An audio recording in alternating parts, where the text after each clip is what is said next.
What is up, y'all boys? It is Ride with G, back with another video. Basically, I'm gonna get right into it. So I've owned this car for a year. I did my 1 year cost to own video, but today I wanted to give y'all a POV drive and just kind of drive around and give y'all my thoughts of the car after owning it for a year. How I feel about it, is it worth it, things like that. So we gonna turn on the GoPro and we gonna get straight into it. All right, we in that M340 now that y'all know and love.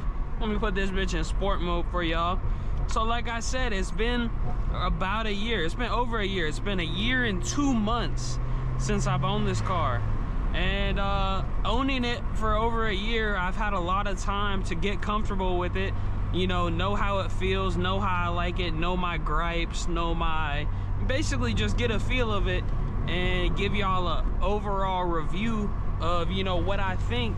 And is this a good fit for you? Should you get an M340? Things like that. Just, give you my personal opinion through my lens of ownership, So I want to say this is a great car. I love this car. This year of ownership has been nothing but pure fun and happiness. Like, I've never had a car that I've liked so much. But that doesn't mean this is a perfect car and like it's just, like, I love it, but that doesn't mean it's perfect. So today I want to give y'all the pros, what I love about it, what I hate about it, or basically like pros and cons. But yeah, I'll just start going on the pros. I got like a general script, but this isn't really a scripted video, so I'm just gonna kind of talk. I guess, a majority, what y'all want to know is the performance. So I'm gonna start with performance. So y'all know the B58 is incredibly torquey.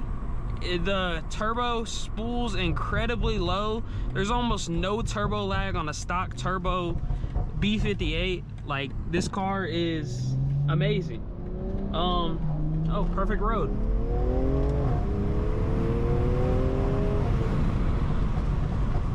It's an insane car. There's power everywhere. Not top end, really past like 60, 100.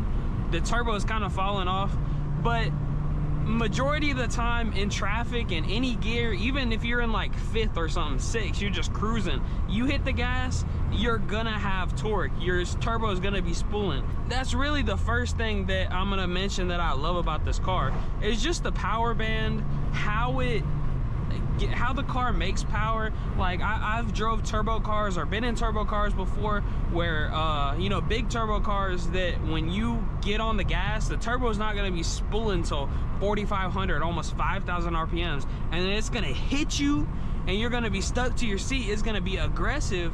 This car is more like in mid-range torque. Like, it just feels good the whole entire range, basically. It's incredible. Like, I love this setup. It's just a great spooling. It's a great turbo setup. The twin scroll turbo really like does its job when you're in traffic, or you're just in traffic doing your thing. You're always gonna have power. You're never gonna be wondering, oh, can I do this in third gear only 2,500 RPMs? Because if you see, like, I'll slow down a little bit. Like, see, I don't know if y'all can hear it, but I'm gonna get y'all a mic set up at some point, like external mics on the turbos and the exhaust. But like, you can tell, you can probably already, like, at 2,500 RPMs, you can already hear the turbo fluttering, and by like 3,200, it's already spooling. There's so much power in this car at all times. But I don't want to ramble too long on that point. But that is going to be my first thing that is a pro for this car, the power band. I love how it performs, and yeah. So the second thing is going to be fuel economy. This car gets good ass gas mileage. Like, this car, damn.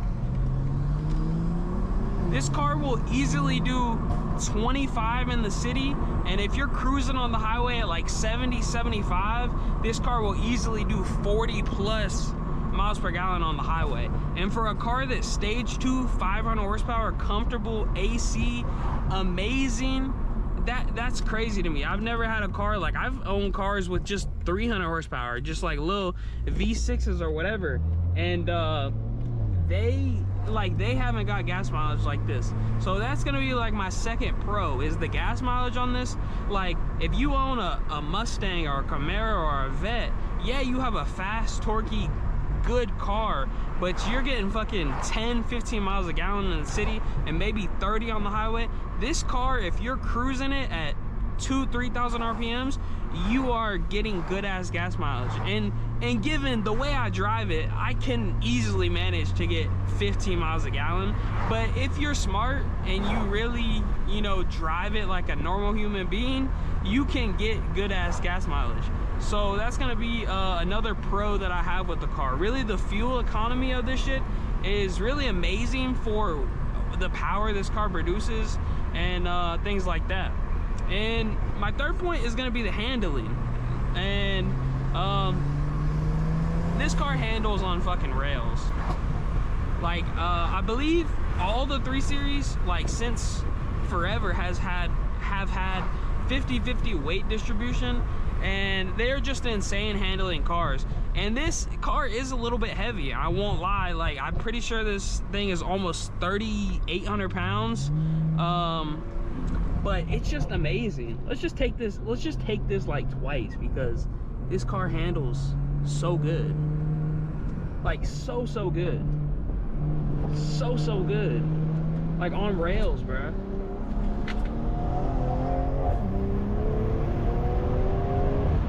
And I wasn't, you know, I'm not flat out. I'm not traction controls on. I'm not going crazy. But hopefully y'all could get a feel just how like planted that shit was the whole entire way.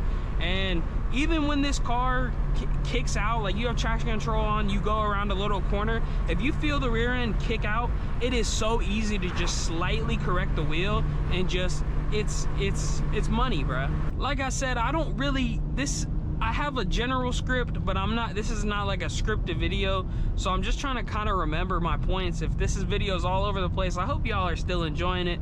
If y'all are, leave a like, leave a comment. I appreciate the fuck out y'all boys. But let's keep going. All right, the next thing I got on my little list is aesthetics. This car looks amazing. I can't name a better car. Judging, I'm biased. I love BMWs. I've loved BMWs forever. Like they just do it for me. But the look of a G20 sedan, when you see it, especially lowered on some wheels, just sitting, and especially if it's got a front lip or an diffuser, side skirts, like the way it just sits, the front end is so menacing, and the curves are so nice, the body lines, the rear, the front, the sides. This car just looks amazing from every angle. Anytime I park this car off in a parking lot or whatever, I'm just constantly, I'll do like a triple take. I'll just be like, damn, I cannot believe that is really my car, bruh. Like, it's just, I don't know. I can't name a better looking car for the money.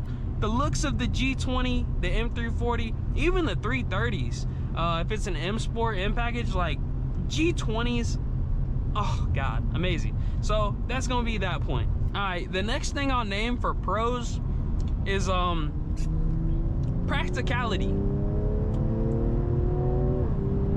Practicality. Thought that was a cop. That almost scared the fuck out of me.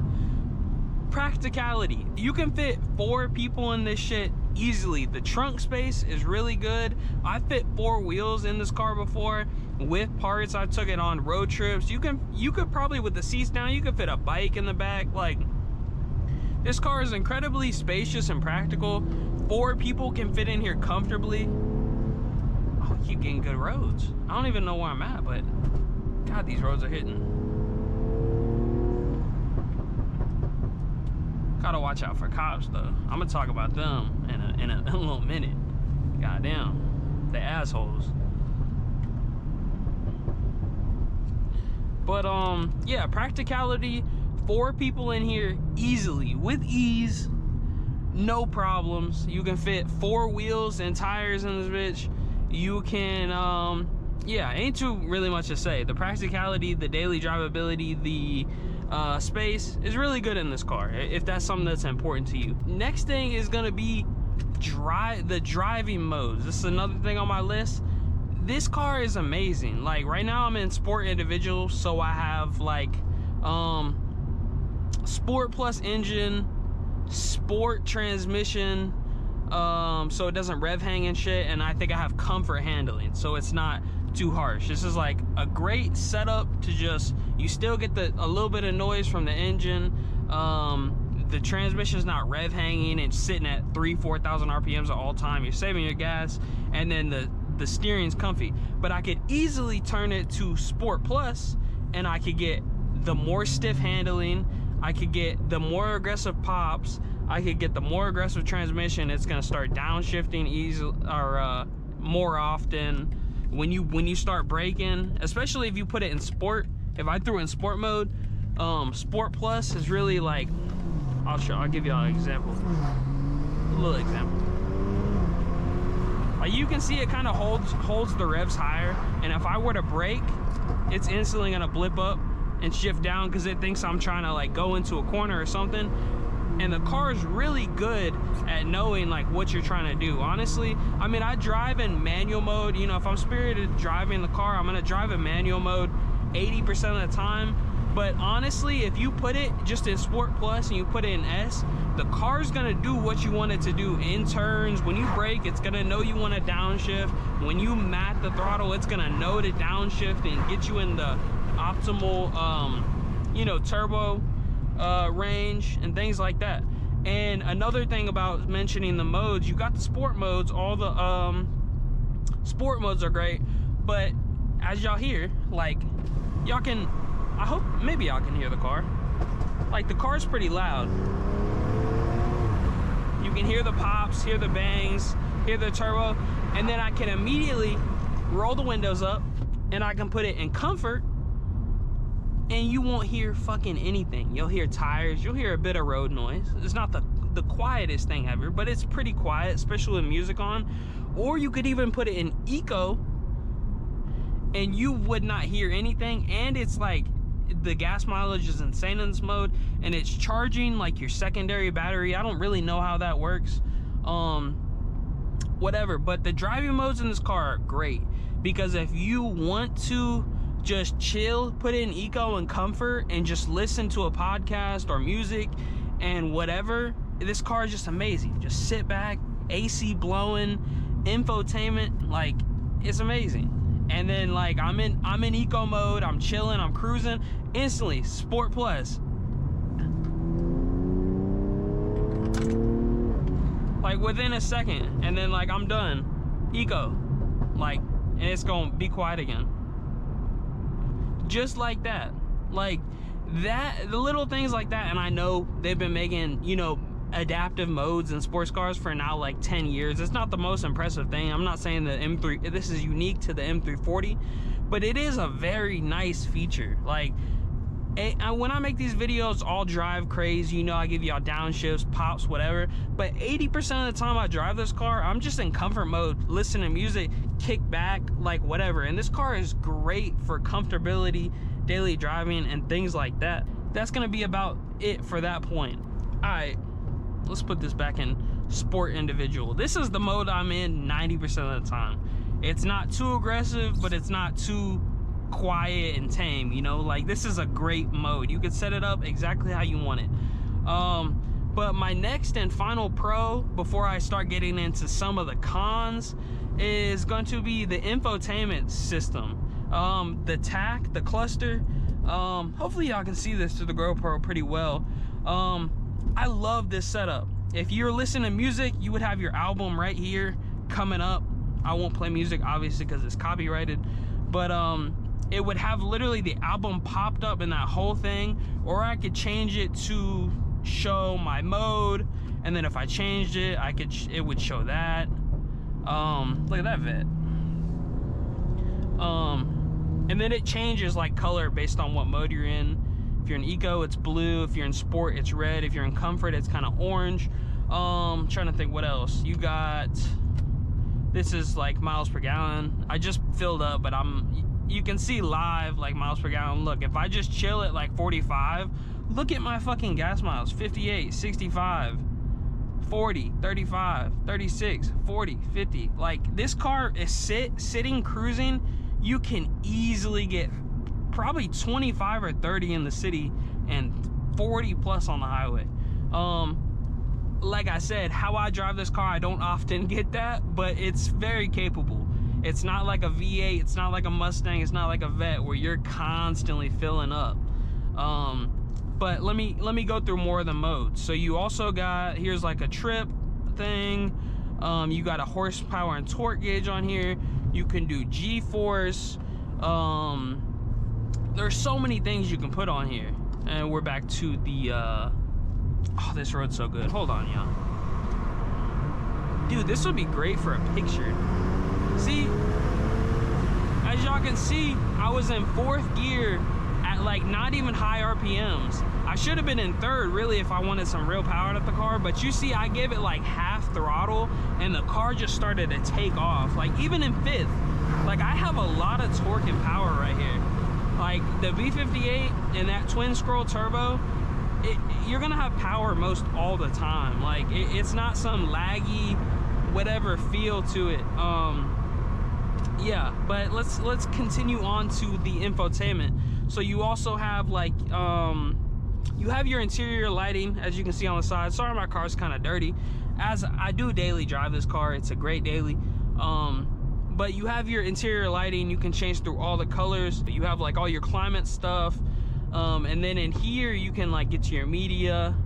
I should really stop and show y'all this. Oh, let's pull into the DG so I can keep telling you about the infotainment. Let's just pull in here real quick because I want to give y'all an accurate view. Like if you want this car, you know, you should know the modes it has. You have your heated steering wheel right here. This is useful no time for me because I live in the South, so I never need my hands to really be warm. Maybe in the winter for like 1 month. In here you have like your vehicle status. You can see your tire pressure,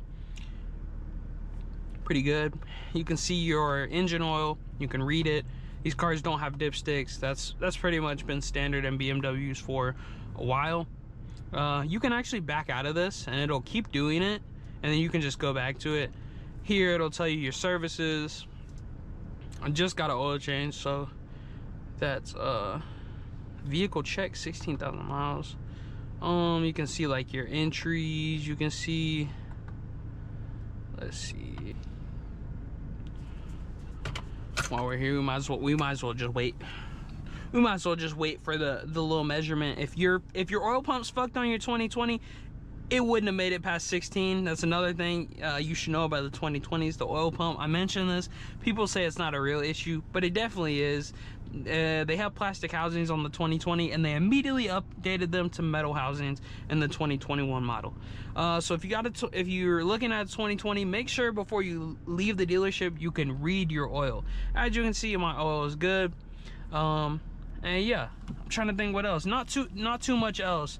I do have the, I don't know if all of them come standard, but I have the bird's eye view, and I have obviously a backup camera.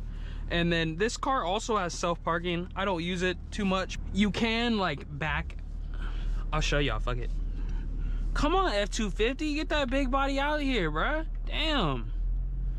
You can like say I'm right here. I'm like pulling up. This bird's eye view is really nice. Like, I don't need it too much, but if it can see the lines, sometimes, I'm not gonna say it's the best, because sometimes it can't see the lines. Oh, you could also see the individual sides of the car. That's pretty cool. You can see like something in front of you, ahead of you, things like that. I guess the car can't like see the lines right now, which is kind of crazy because I feel like they're pretty pronounced. But if it can see the lines, it'll pop up like a P. It'll pop up a P, and you'll literally just click it, and it'll just back into the spot. It's a pretty cool feature. I'm always scared because you literally just got to take your hands off the wheel and just let the car do it. But yeah, that's enough about the interior and the tech of the car. This isn't like an in-depth review. This is just me going over a few features that it has and things I like about it. And now I'm gonna go on to the things that I dislike about this car, because it is a great car and I love it, and I've had a great year of ownership with this car. But there are some things that aren't the most pleasant, and I would like to also tell y'all about it. So I guess the first thing I don't like is the costs of shit.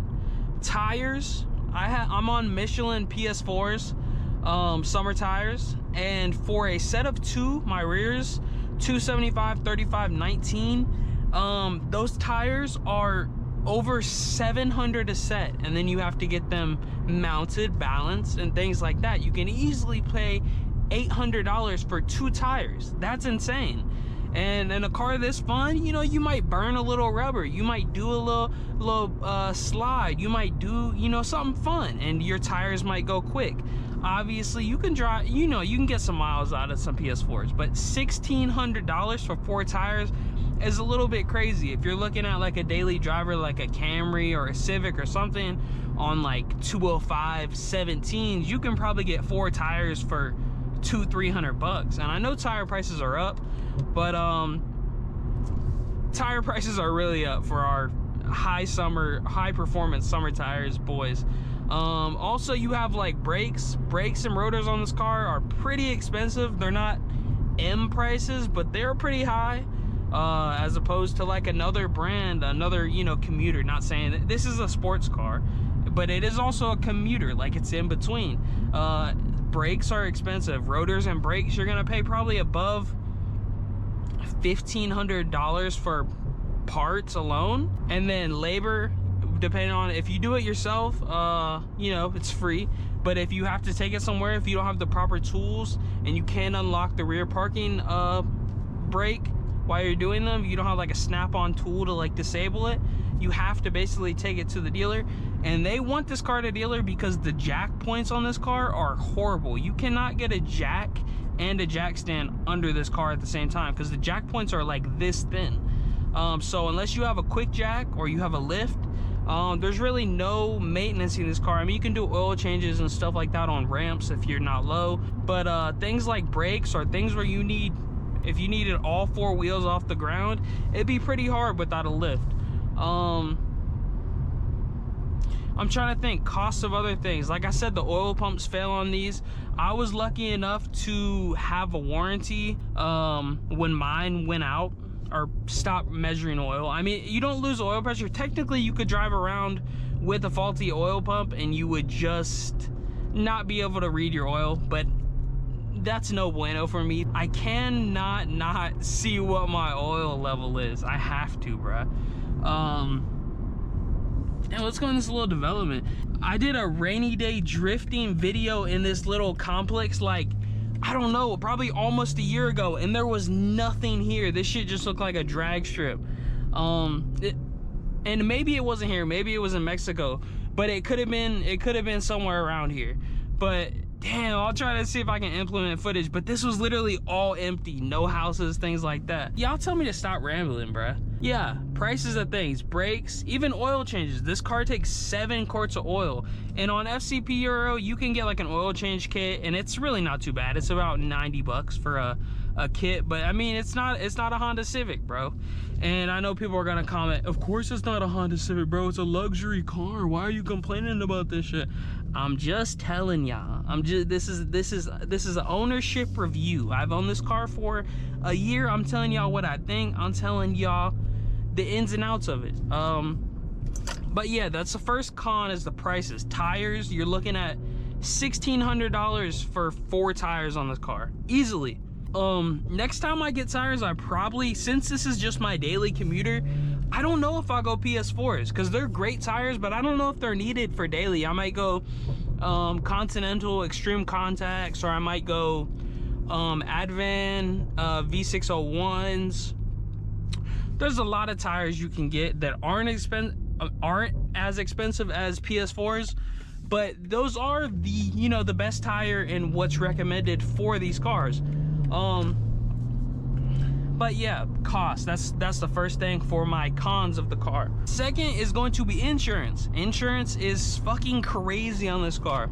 I pay $290 a month for, you know, full coverage.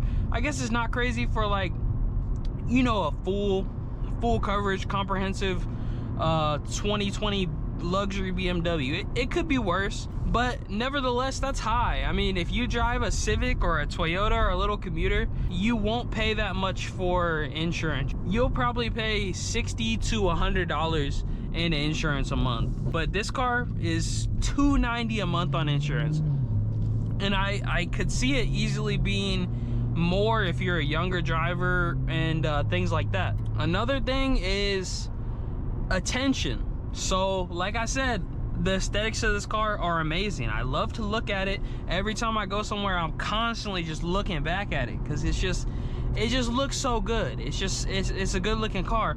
But because it is a good looking car, you get so much police attention. I personally have gotten pulled over like 4 times in this car. 2 times I've gotten tickets. One I was able to get out of, and one I just had to eat. But it is what it is. If my insurance screws me in a year, I will update y'all and let y'all know.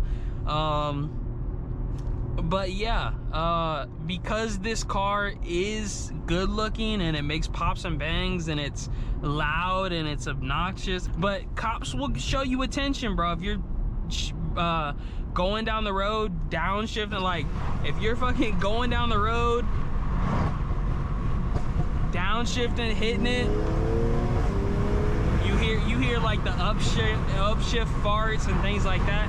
Cops will try to seek you out and mess with you. I mean, it's any nice car. If you got a nice car, cops, you know, looking at you, trying to write you a ticket, trying to pull you over for something. But yeah, attention. Although it's good at a car meet. It's good when you drive by and a little kid's like, oh my God, rev it. Like, you know, that's the good attention. But you also get the bad attention of the cops trying to pull you over and raise your insurance rates. I'm trying to think. I don't really have too many cons about this car.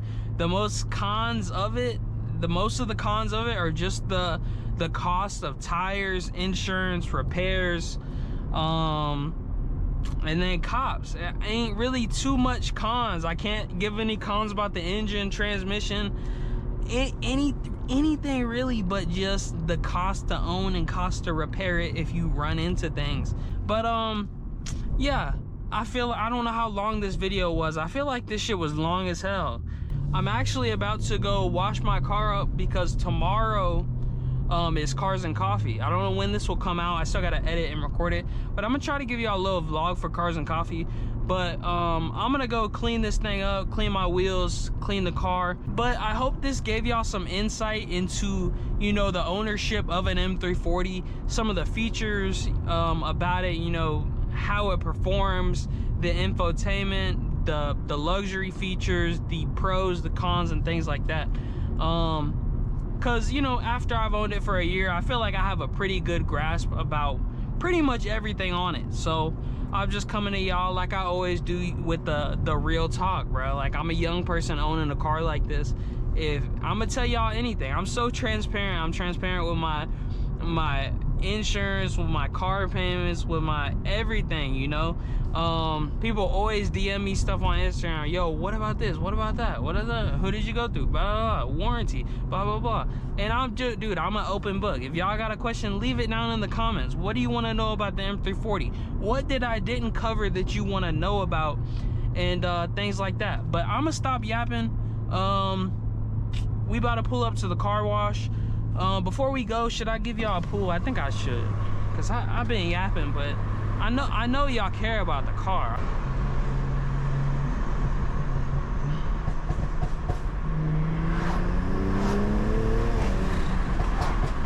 Dude, is it about to rain before I wash my car? That would be some crazy shit. You seen them looking? But yeah. I love the pops, man. Y'all mild hybrid boys, y'all don't know what it's like, man. Y'all act like y'all don't like this. Y'all be like, man, I hate my car popping purple. Come on, bro. You love it. We made it to the car wash now, but I wanted to give a quick peace out to y'all. I hope y'all enjoyed this video. I hope I gave y'all some insight of how the M340i performs, you know, and how it is owning one. But I hope y'all enjoyed. Like I said, Cars and Coffee vlog. Hopefully soon. I mean, I'm going tomorrow. I'm gonna try to vlog it and get it up for y'all. There's supposed to be like an SF90 and crazy shit out there, so it should be a good one. But y'all let me know what y'all think. Like, comment, subscribe. Appreciate y'all boys. I'll see you on the next one. Peace.